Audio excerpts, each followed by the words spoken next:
चालेल. नमस्कार. नमस्कार. आपलं पूर्ण नाव? नितीन दिगंबरराव आहे. ओके. राहायला? वाकड, पुणे. ओके. काय त्रास होता तुम्हाला? मला ब्रॉन्कायटिसचा त्रास होता.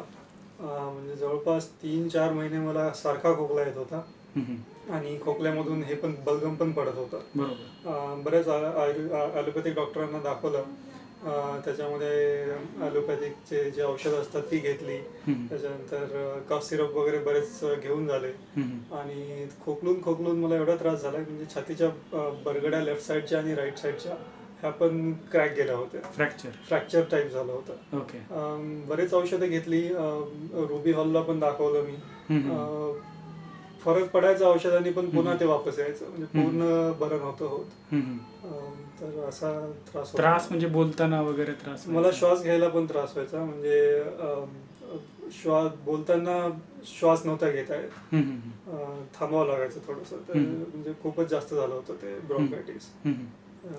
बरं, मग पुढे ट्रीटमेंट काय घेतली तुम्ही? नाही, फक्त तेच ॲलोपॅथीमध्ये जी ट्रीटमेंट होती ती घेतली. पण त्याच्यानंतर कमी व्हायचं पून्हा वाढायचं. पूर्ण कधीच कमी नव्हतं झालं. एकदमच खोकल्याचा असं उबाळ आल्यासारखं व्हायचं.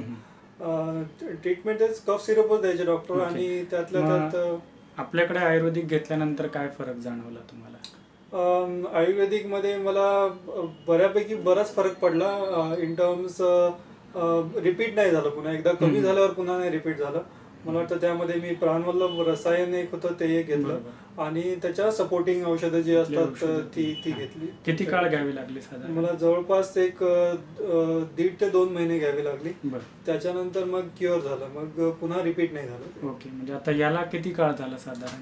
मला जवळपास आता हे होऊन एक 8 ते 9 महिने झाले. तेव्हापासून काही त्रास नाही?